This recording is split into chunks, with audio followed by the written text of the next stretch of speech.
Ja, da det Høygardsbruna.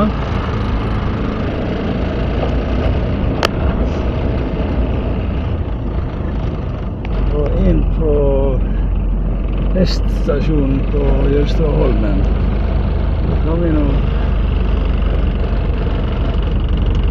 ta en runde her da.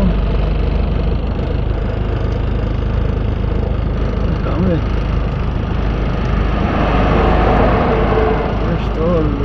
Vegvesenet.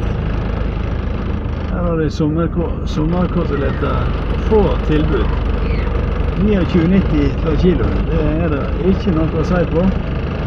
Og smaker det godt i tillegg, så det bare fryd rundt gammen. Alle sammen. Her ser dere prisene på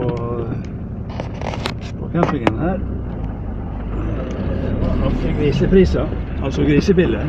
Betydningen av grisebille. Her har du altså en vesene ute og spanner på og lurer på et eller annet. Jeg tror hva de lurer på for noe.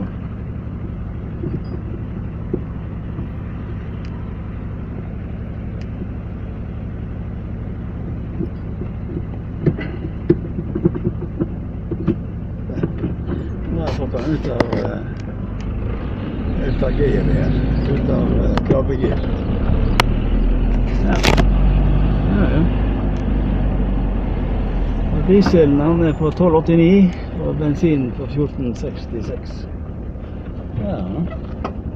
Vi kan svinge meg innover til Vasenda her.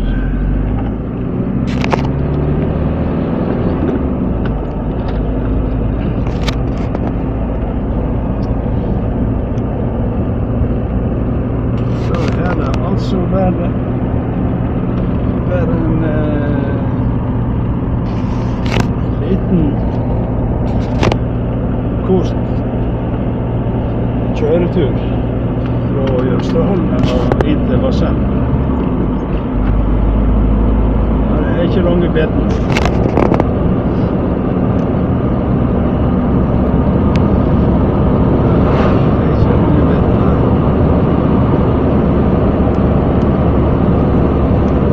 Vakkert.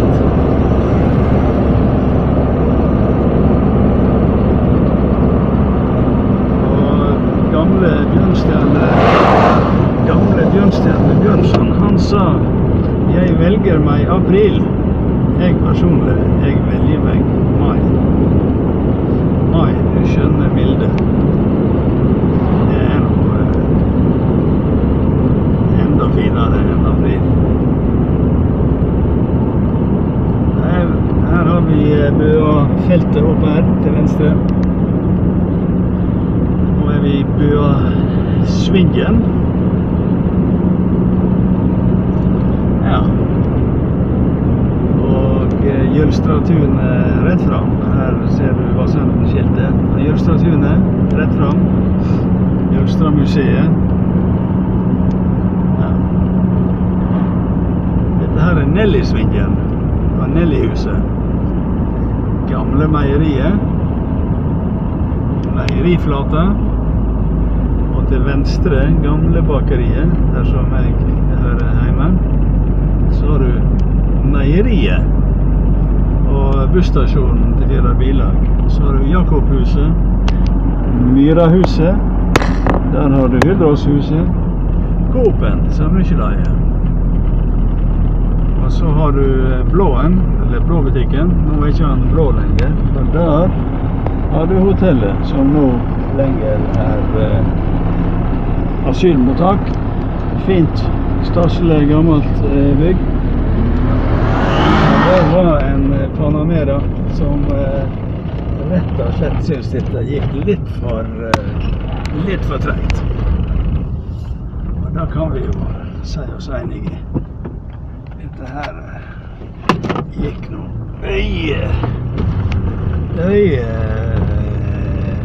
dårlig. Og der har du altså Gjesthalla på andre siden her.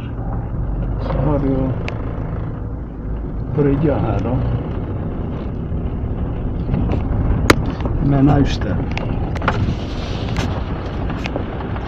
Ja. Naustet her.